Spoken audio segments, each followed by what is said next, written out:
안녕하세요. 대업에서 조선업 담당하는 멘토 황대근입니다. 자, 오늘도 이 태용 로직스 함께 살펴보겠습니다.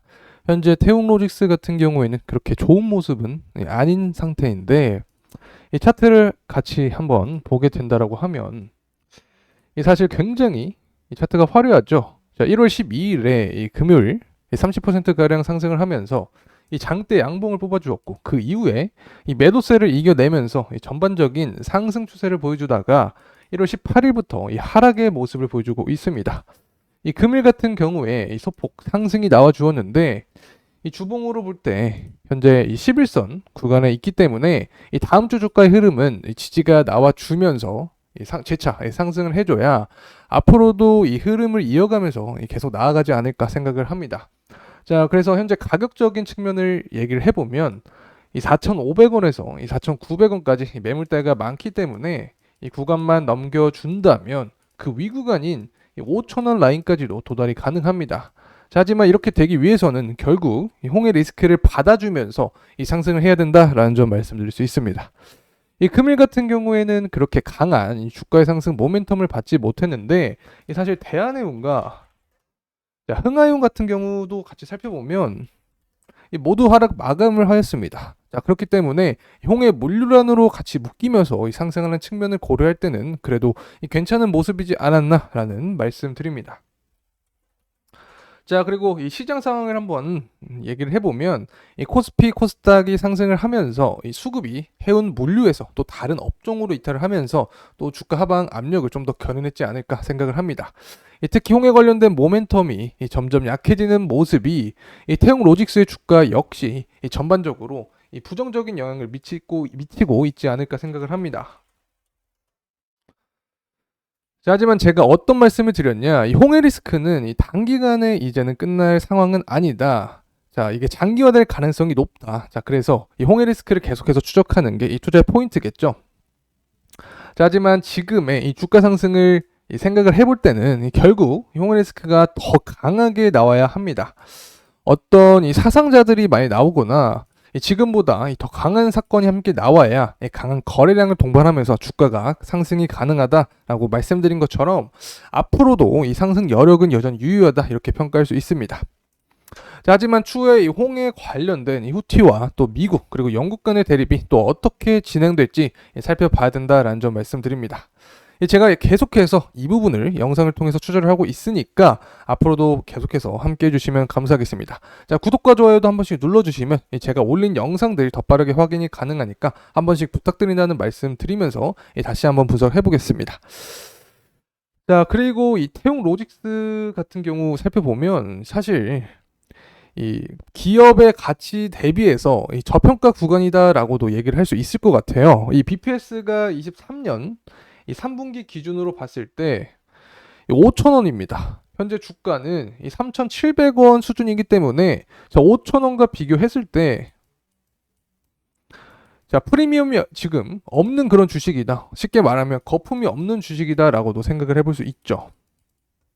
자, 그래서 만약에 이 24년 이 BPS가 5,000원 이상인 이 5,720원 정도 이 지난 연도에 기록한 수치죠. 자, 이 정도를 보여준다라고 하면 이 주가는 결국에 더 강한 탄력을 받을 수 있지 않을까 생각을 합니다.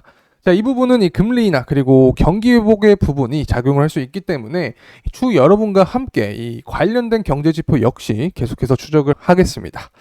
자, 그리고 이 상하이 컨테이너 운임지수 역시 홍해 리스크로 가파르게 상승하고 있기 때문에 이 컨테이너 운임지수의 등락 여부 역시 주가 모멘텀으로 적용한다라는 점. 자, 그래서 현재 추세를 살리려면 이 주봉상 11선을 지켜주면서 가야 한다. 자, 그리고 이 부분을 이탈하게 되면 이 추후 영상에서도 말씀을 드릴 예정에 있으니까 계속해서 관심 가져주시고 구독과 좋아요 한 번씩 더 눌러주시면 감사하겠습니다.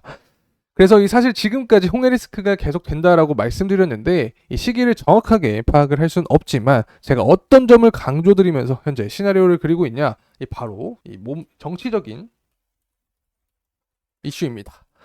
이 정치 일정을 말해서 의아해하시는 분들이 있을 거라고 생각을 합니다. 현재 이 후티 반군의 이 공격이 이 미국을 대상으로 이루어지고 있기 때문에 이 바이든의 대처가 굉장히 중요한 상황입니다. 자, 근데 이 8월에 바로 민주당 전당대회가 있죠. 자, 이 부분을 통해서 이 대통령 후보가 선출이 되기 때문에 최소 3개월이나 5개월 전에는 자, 후티에 대한 리스크를 줄이려고 할 겁니다. 자, 그래서 시기적으로 보면 3월 혹은 4월부터 어떤 협상의 카드, 외교적인 측면을 이용할 것 같은데 그 전에 미국은 세계 경찰로서의 이미지도 있기 때문에 홍해에 대한 보복성 공격이 이어질 수 있다고 생각을 합니다. 결국에 3월부터 4월까지 후티 반군의 리스크가 이어질 수 있는 거죠. 지금 후티 반군의 공격이 사상자 없이 이루어지거나 또 중국이 개입하면서 완화의 제스처를 보여주고 있는데 사실 굉장히 좋은 소식이죠. 하지만 주가적인 측면에서 살펴보게 되면 어떤 인명의 피해나 부상 소식이 불거지면서 조금 더 심화가 된다라고 하면 주가는 더 강하게 상승할 수 있다고 생각합니다. 과거에는 단발성 모멘텀으로 끝났던 사건이 중장기적으로 더 이어지면서 이 부분을 또 유가의 상승을 끌어올리고 인플레이션 역시 야기할 수 있기 때문에 전반적인 경제 상황에는 부정적으로 작용할 수 있습니다.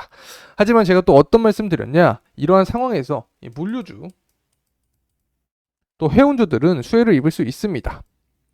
사실 지금까지 주가 상승 패턴을 봤을 때 코스피 지수가 하락을 할 때 홍해 리스크가 부각이 되면서 쇼크를 먹을 때 홍해 관련해서 태용 로직스 같은 물류주나 해운주들은 디커플링 현상을 통해서 반대로 가는 경향이 있었기 때문에 이 부분 투자의 포인트로 생각을 하시면 좋을 것 같습니다. 자, 그래서 아직까지는 홍해 선박 리스크가 부각될 가능성이 크고 주가 상승 모멘텀에 대한 이 부분은 유효한 상황이다, 이렇게 말씀을 드릴 수 있겠습니다. 자, 이제 유가적인 측면 확인을 해야겠죠. 특히 물류주나 해운주 관련해서 매크로적인 지표 중에서 유가가 굉장히 중요한 부분을 차지하고 있는데 이 부분 지난 영상 등을 통해서도 계속해서 강조드렸으니까 다시 한번 상기 드리면서 시작을 해보겠습니다. 자, 앞서서 유가 부분이 많이 올랐다라고 설명을 했는데 다시 한번 해설을 해드리면 국제유가는 결국에 미국의 GDP 성장률이 시장의 예상을 상회하게 되고 중국 역시 잇따라 경기 부양책을 발표함에 따라서 원유 수요가 늘 것이다라는 전망과 함께 3% 이상 급등한 모습을 보여줬습니다. 특히 중국 정부가 어떤 제스처를 취했는데 증시 안정을 위해서 모두 2조 위안의 자금을 긴급 투입하게 했다라고 보도한 만큼 미국과 중국에서의 원유 수요가 증가할 전망으로 유가는 상승을 했습니다. 자, 그래서 이 부분이 해운주에는 어떻게 작용을 했냐? 후티 반군과 미국 간의 전쟁에 대한 리스크가 완화된 모습을 보여줬기 때문에 원유, 유가 상승에 대한 모멘텀으로 비용적인 측면이 상승한다라는 우려로 해운주는 주가의 하방 모멘텀을 받았습니다. 자, 그렇기 때문에 관련 테마와 함께 상승을 하던 태용 로직스 역시 주가 하방 압력을 받으면서 더 갈 수 있는 주가 역시 크게 움직이지 못했다라고 생각을 합니다. 자, 하지만 후티 반군과 미국 간의 전쟁에 대한 리스크가 계속된다고 하면 이 부분을 뛰어넘고 주가 상승의 모멘텀을 더 강하게 받을 수 있지 않을까 생각을 합니다. 자, 그래서 앞으로도 이 정세에 관련된 시나리오가 맞아 들어갈지 계속해서 지켜봐 주시면서 함께 호흡하면 좋을 것 같습니다.